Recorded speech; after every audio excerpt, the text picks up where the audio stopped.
क्या तुमने कभी सोचा है क्या होता अगर गोजो को एक आखिरी मौका मिलता, एक ऐसा चांस जहां वो अपनी सारी मेमोरीज, अपना सारा एक्सपीरियंस और पास्ट लाइफ की पावर के साथ अपने बचपन में वापस चला जाए। क्या इस बार वो सुकना को हरा पाता? क्या वो केंजाकू को उसके मास्टर प्लान एग्जीक्यूट करने से रोक लेता? या फिर सबसे बड़ी बात, क्या वो अपने दोस्तों की जान बचा पाता?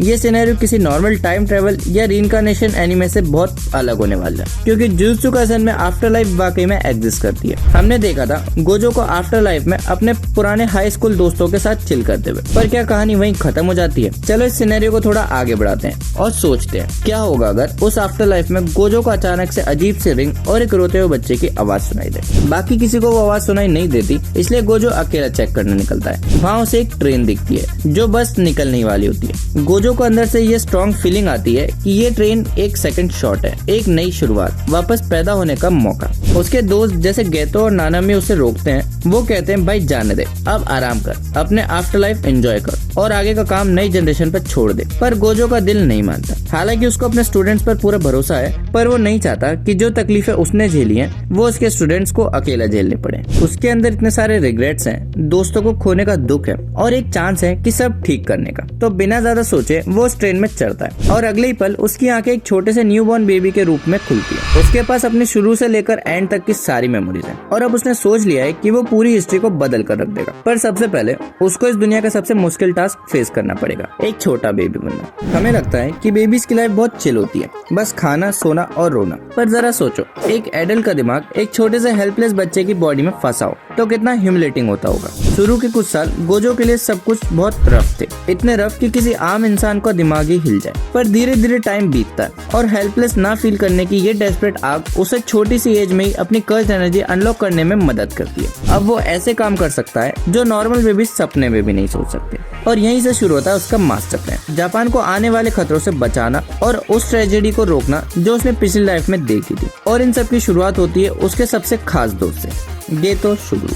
सबको बचाने के लिए उसको सबसे पहले उस इंसान को बचाना था जो उसके लिए सबसे ज्यादा मैटर करता था। जैसे जैसे गोजो थोड़ा बड़ा होता है वो सोचता है कि क्या उसे पास्ट को चेंज करना शुरू कर देना चाहिए, पर वो फिर डिसाइड करता है कि फिलहाल चीजों को अपने नेचुरल फ्लो में चलने देना ही ठीक होगा, क्योंकि अगर उसने स्टार्टिंग में कुछ मेजर चेंजेस कर दिए तो उसको नहीं पता कि आगे आने वाले इवेंट्स कितने अनप्रिडिक्टेबल हो जाएंगे। इसलिए वो अपने रीइंकार्नेशन का सच किसी को नहीं बताता। वैसे भी एक 4 साल के बच्चे की बात पर कौन ही विश्वास करता, चाहे वो कितना भी गिफ्टेड क्यों ना हो। पर जब वो नोटिस करता है कि तोजी फुशिगिरो उस पर नजर रख रहा है तो गोजो क्लियरली हिंट दे देता है कि उसे सब पता है। गोजो भले स्टोरी को नॉर्मली प्ले आउट होने दे रहा था, पर इसका मतलब ये नहीं था कि वो हाथ पर हाथ धरे बैठा था। वो बंदा जीनियस है। पिछली लाइफ में उसका ओवर कॉन्फिडेंस और गार्ड डाउन करने की आदत ही उसकी सबसे बड़ी गलती थी, जिसने उसे बहुत कुछ हरवा दिया था। इस बार वो कोई चांस नहीं लेने वाला था। वो 4 साल की उम्र से ही अपनी कर्ज एनर्जी पर हार्डकोर ट्रेनिंग शुरू कर देता है, वो भी चुपके से। अपने पिछला एक्सपीरियंस होने की वजह से जो टेक्निक सीखने में उसे पिछली बार सालों लग गए थे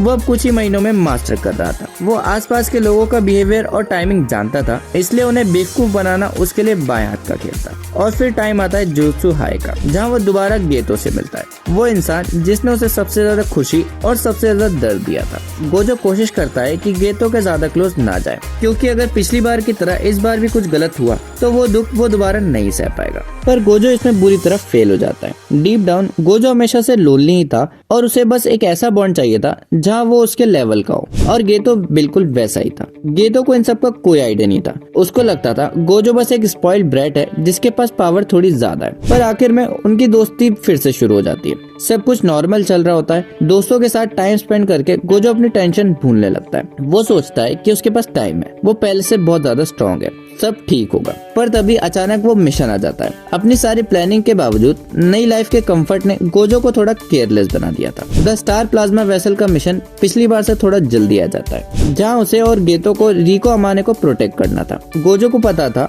यही वो टर्निंग पॉइंट है जो आगे जाकर सारी बर्बादी का कारण बनता है। पर इस बार ऐसा कुछ नहीं होगा। वो पूरी तरह तैयार था। वो रिको को उसकी नॉर्मल लाइफ एंजॉय करने देता है, क्योंकि वो चाहता था कि रिको नॉर्मल फील करे। शायद यही चीज उसे टेंजेंट से मर्ज होने से रोक ले। और गोजो की बचपन की उस सीक्रेट ट्रेनिंग की वजह से उसकी कर्ज एनर्जी और रिजर्व एक टीनेजर के हिसाब से वास्टली एक्सीड हो चुकी थी। ऊपर से उसे रिवर्स कर्ज टेक्निक भी आती थी, तो उसको पता था कि अगर कुछ बुरा हुआ तो तो वो रिको को बचा लेगा। गोजो ने ये सीक्रेट किसी को नहीं बताया था। गेतो को पूरा डाउट हो चुका था कि गोजो कुछ तो बड़ा छुपा रहा है, पर वो मिशन आगे बढ़ता है क्योंकि बाउंटी हंटर्स आते हैं और इजीली पिट जाते हैं। और फिर एंट्री होती है तोजी फुशिगुरो की। गोजो के अंदर तोजी के लिए एक अलग ही लेवल की इंटेंस नफरत भरी हुई थी और जनरली देखा जाए तो गलती तोजी की थी जिसने सब कुछ बर्बाद किया था। तो गोजो इस बार वाले एनकाउंटर को बहुत एंजॉय करने वाला था। वो गेतो और रिको को आगे भेज देता है और अकेले उस असर्शन को हैंडल करता है। जैसे ही तोजी रेंज में आता है, गोजो बिना किसी टाइम पास के डायरेक्ट अपना डोमेन एक्सपांशन अल्टीमेट वॉइड खोल देता है। अब नॉर्मली जीरो कर्ज एनर्जी वाले इंसान पर डोमेन काम नहीं करता क्योंकि डोमेन उन्हें नॉन लिविंग ऑब्जेक्ट मानता है, पर गोजो को ये बात पता थी और इसका वर्क अराउंड भी। वो ओपन बैरियर का यूज करता है ताकि उसका डोमेन ऑब्जेक्ट्स को भी इफेक्ट कर सके और Toji directly sure hit effect के अंदर ट्रैप हो जाता है। गोजो आराम से खड़ा होकर तोजी को सब कुछ बताता है कि वो कौन है, उसे क्या क्या पता है और मेगुमी के बारे में भी।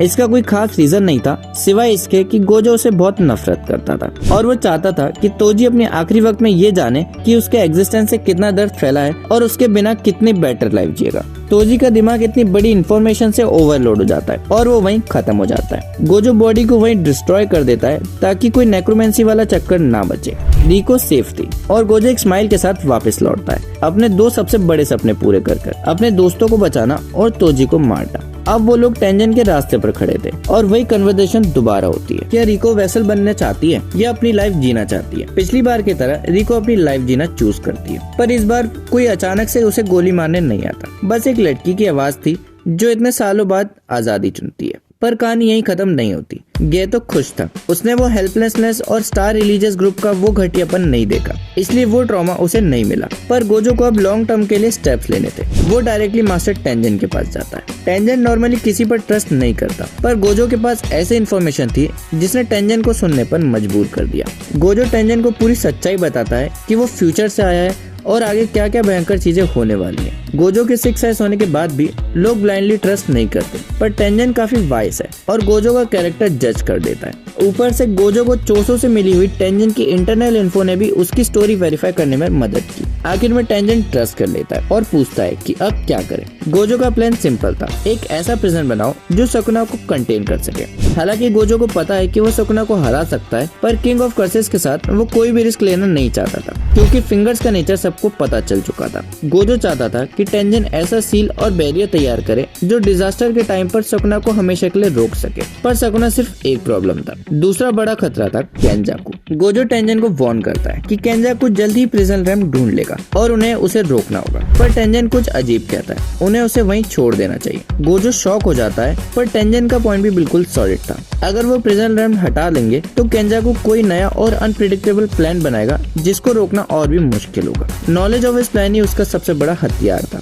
गोजो थोड़ा चिढ़कर एग्री करता है क्योंकि बात तो सही थी, तो कर्स्ड ऑब्जेक्ट वहीं रहता है, पर टेंजन प्रॉमिस करता है कि वो उसमें से बाहर निकलना या उसे एनकाउंटर करने का तरीका निकालेगा। गोजो वापस बाहर आता है जहाँ एक बहुत कंफ्यूज्ड गेतो उसका वेट कर रहा होता है। गोजो मजाक में बात टालने की कोशिश करता है, पर गेतो अब जानता था कि उसका बेस्ट फ्रेंड कुछ बहुत बड़ा छुपा रहा है। टाइम बीतता है, चीजें पहले जैसी होने लगती हैं, बस कुछ छोटे चेंजेस के साथ। जैसे गोजो ने हेबारा की जान बचा ली थी, पर गोजो अब गेतो को अपने हर एक मिशन पर जबरदस्ती साथ ले जाने लगा था ताकि गेतो अकेला फील ना करे। पर ये उल्टा पड़ जाता है। गेतो ह्यूमन से नफरत तो नहीं करता, पर गोजो की इस अजीब ओवर प्रोटेक्टिवनेस से परेशान हो जाता है। आखिरकार गेतो का पेशेंस टूट जाता है और वो गोजो से सीधा कन्फ्रंट करता है। गोजो अंदर से डर जाता है कि कहीं कुछ गलत बोल दिया तो सब कुछ बर्बाद ना हो जाए, पर उसको रियलाइज होता है कि अकेले सब हैंडल करने का उसका पुराना तरीका ही गलती थी। तो गोजो आधी सच्चाई बता देता है कि ये उसकी पहली जिंदगी नहीं है। गेतो शौक में जरूर था और सवाल भी पूछता है, पर गोजो कहता है कि वो सब कुछ नहीं बता सकता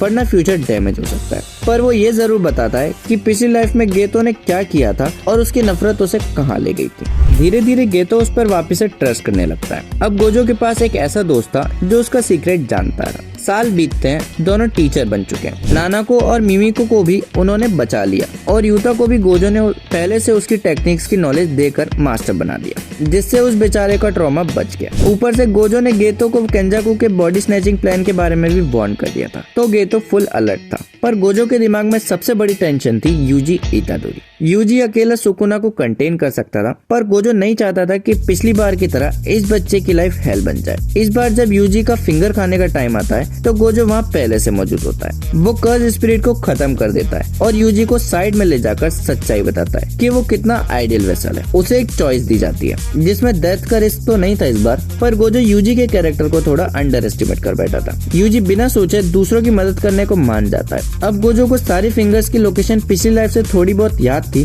तो उसने चुपके से फिंगर्स कलेक्ट करना और यूजी को हार्डकोर ट्रेनिंग देना शुरू कर दिया ताकि जब वक्त आए तो वो सुकुना को अंदर से दबा सके। ये सब कुछ छुपके किया गया ताकि मेकामारू को ना पता चले। जब माइतो अपना मूव करता है तो गोजो को पता था कि अगर वो खुद गया तो फ्यूचर का फ्लो ज्यादा हिल जाएगा, तो उसने नानामी और गेतो दोनों को भेजा। गेतो को पहले से पता था कि माइतो कहाँ स्ट्राइक करेगा। उनका मिलना एकदम कोइंसिडेंशियल लगता है। पिछली बार माइतो बच निकला था, पर इस बार गेतो वहाँ था। गेतो अपनी कर्ज मैनिपुलेशन टेक्निक से कम्प्लीटली वीक हो चुके माइतो को डायरेक्टली कंट्रोल कर लेता है। केंजाकू का मास्टर प्लान इधर ही बुरी तरह डिस्ट्रॉय हो जाता है। फिर क्योतो इवेंट आता है और जैसे एक्सपेक्टेड था गोजो को बाहर रोक लेता है, पर गोजो को एग्जैक्टली यही चाहिए था। माइतो और जोगो आउट ऑफ पिक्चर थे तो केंजाकू को मजबूरन खुद आना पड़ता है प्रिजन रेल लेने, पर वहाँ उसका सामना होता है गेतो से। दोनों की जबरदस्त फाइट होती है, पर केंजाकू को रियलाइज होने में देर नहीं लगती कि गेतो बस टाइम वेस्ट कर रहा था। अचानक वहाँ गोजो पहुंच जाता है। केंजाकू डेस्परेशन में प्रिजन रेल यूज करने का ट्राई करता है, पर गोजो इस बार फुल्ली फोकस था।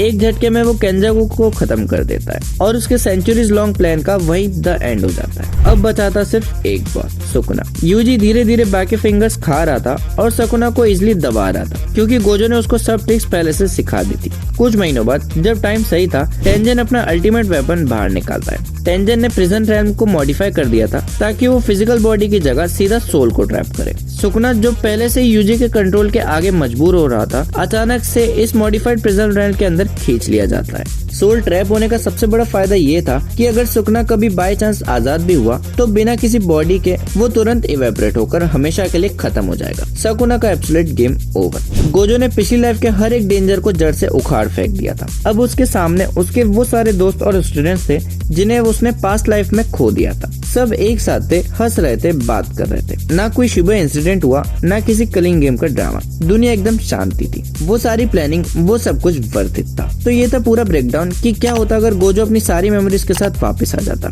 कैसी लगी आपको ये अल्टरनेट हिस्ट्री? अगर वीडियो पसंद आई है तो लाइक और सब्सक्राइब करना मत भूलना। मैं मिलता हूँ अगली वीडियो में। बाय।